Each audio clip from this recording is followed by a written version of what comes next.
As a financial advisor for over 20 years, I've heard about every story in the book, and this video is about the stories people tell me about things that they bought that they wish they had not when they first retired. That's the spirit that I'm doing this video in, is to get you to just think about some of these purchases and make sure that they're right for you before you write a big check. But there's going to be something in this video for everybody to hate, I promise. So let's go for a walk and talk about it. And you know, I think the first thing on the list that I want to mention is upgrading your spouse or upgrading your life partner. Now, I know a lot of people are thinking, Azul, isn't that outside of the scope of a financial advisor? Actually, it's not. It's one of the most expensive things that you can do. This is not prescriptive. I'm not telling you what to do. I'm just saying if there's hope to keep the relationship alive, to make the relationship better, it's worth investing that time and effort more times than not. So that's the first one, is just thinking life is going to be better when you upgrade your current spouse, because oftentimes that's not the case. We still take ourselves with us. So I have a rule: one house, one spouse, and the other rule to building net worth is to spend less than what you earn. But the one spouse rule can really be helpful. So that's the first one. Expensive is, quote unquote, upgrading your spouse, whether you're male or female. I've seen it on both sides. And I also know that, you know, the challenge is you take yourself with you. So that's number one. Number two, and we all know this, but we get suckered into it, is timeshares, right? Timeshares are made to be sold, not purchased. We go on vacation somewhere, we get free tickets for a show, we get a free dinner out, we get free tickets to an amusement park, whatever it is, and the next thing we know, we're in a high pressure sales environment. So timeshares, almost always people regret buying that. Not always, but almost always. Another one is a second home. You know, in today's world with Airbnb, with VRBO, with these various platforms, we don't need to go to the same place every time. And that's one of the challenges with a second home is, yes, it can be a great vacation a couple times for your family, but what about, you know, after the 7th, 8th, 10th time that your family's gone there? You know, most people like going to different places.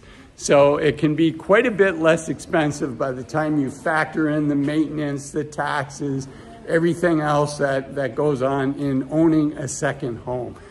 In the town I live in, which is a ski town, second homes are very popular. People have done extremely well over the last decade or so with those homes, but it's been an unusual real estate market.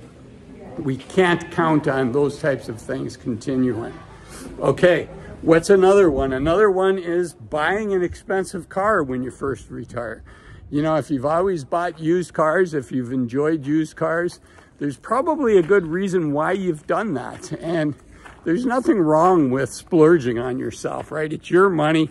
You've worked hard for it.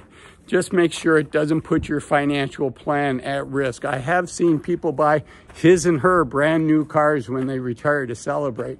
And that's really fun. That's a great thing to be able to do. But just, again, make sure you don't put your financial plan at risk.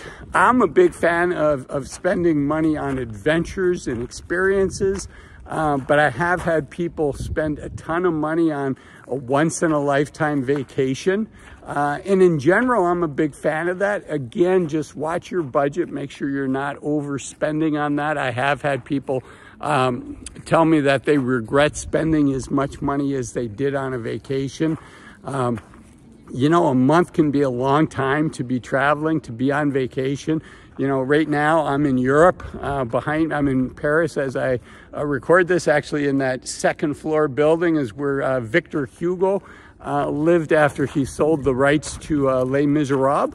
And so, you know, this is a nice 2-week vacation with my wife. But again, it can get expensive, so just be careful. In general, I'm a fan of that. Another expense can be a boat. You know, they say the happiest day for a boat owner, or the happiest month, is the month that they buy a boat. and the second happiest month is the month that they sell their boat. Now, in the thumbnail, there's a picture of a private jet for this video. Some of you might be surprised to know that I've owned several airplanes. I've never owned a jet in the past, but airplanes can either be a super expensive thing to own, or depending on how you buy it and how long you own it and what kind of airplane that you bought, can be a decent investment. But if you are a pilot, don't think of it as an investment. I was very fortunate. I was younger when I bought these airplanes. They were about the same price as a new car. I was a flight instructor, so I was doing that in my spare time, making some extra money. And back then, airplanes were appreciating. That's going on again now, but that can get expensive very quickly. Airplanes, things that depreciate, things that take a lot of maintenance. The way I did it was I would let my mechanic fly the airplane for free. Essentially, all he had to do is pay gas and oil, and he would work on the airplane. But that tends to be another expense that people say that they regret. Another one, and this is going to seem a little unusual, but you do have to be careful, and that is spending too much money on your adult children. Your adult children that are doing well in life. It doesn't take that much money and it doesn't take too much regularity for your kids to begin to expect to get financial gifts from mom and dad. And then that can go from a nice positive, a nice pleasant surprise to something that almost becomes an expectation. And you don't want to demotivate your kids. If your kids are doing well, you know, maybe you help them out with down payment on a house. It's getting harder to do that.